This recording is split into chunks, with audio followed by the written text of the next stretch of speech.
Our moon. It was late one winter night, long past my bedtime, when Pa and I went owling. There was no wind. The trees stood still as giant statues, and the moon was so bright the sky seemed to shine. Somewhere behind us, a train whistle blew long and low, like a sad, sad song. I could hear it through the woolen cap Pa had pulled down over my ears. A farm dog answered the train, and then a second dog joined in. They sang out trains and dogs for a real long time, and when their voices faded away, it was as quiet as a dream. We walked on toward the woods, Pa and I. Our feet crunched over the crisp snow, and little gray footprints followed us. Pa made a long shadow, but mine was short and round. I had to run after him every now and then to keep up, and my short, round shadow bumped after me. But I never called out. If you go owling, you have to be quiet. That's what Pa always says. I have been waiting to go owling with Pa for a long, long time. We reached the line of pine trees, black and pointy against the sky, and Pa held up his hand. I stopped right where I was and waited. He looked up, as if searching the stars, as if reading a map up there. The moon made his face into a silver mask.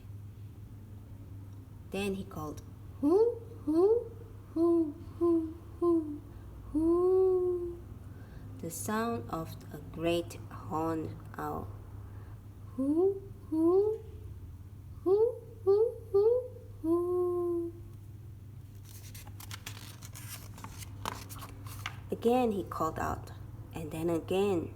After each call, he was silent, and for a moment we both listened, but there was no answer. Pa shrugged, and I shrugged. I was not disappointed. My brothers all said sometimes there's an hour and sometimes there isn't. We walked on. I could feel the cold, as if someone's icy hand was palmed down on my back, and my nose and the tops of my cheeks felt cold and hot at the same time. But I never said a word. If you go owling, you have to be quiet and make your own heat. We went into the woods. The shadows were the blackest things I had ever seen. They rained the white snow. My mouth felt furry, for the scarf over it was wet and warm. I didn't ask what kinds of things hide behind black trees in the middle of the night. When you go owling, you have to be brave.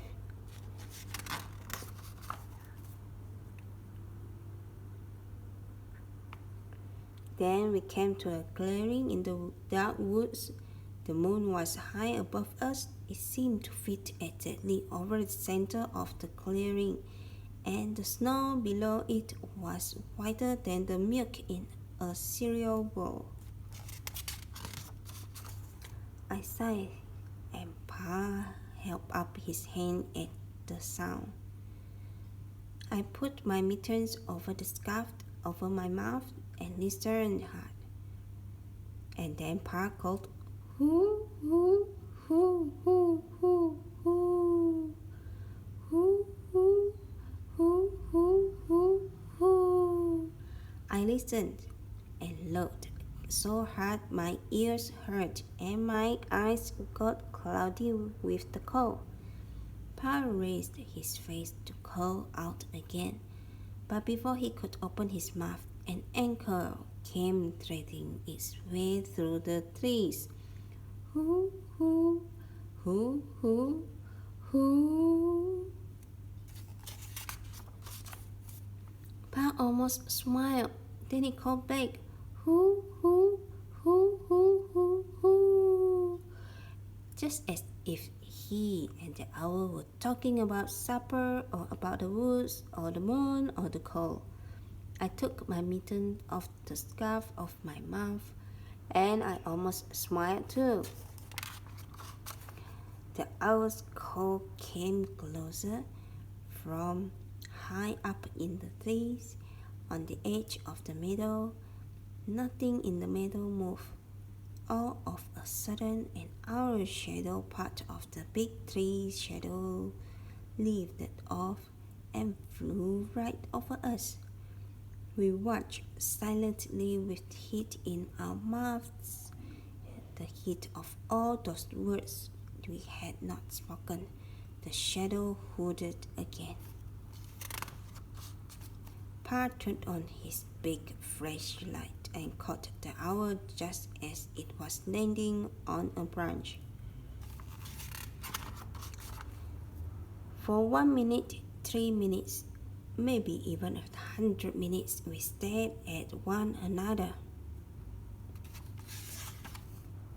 Then the owl pumped its great wings and lifted off the branch like a shadow without sound. It flew back into the forest. "Time to go home," Pa said to me.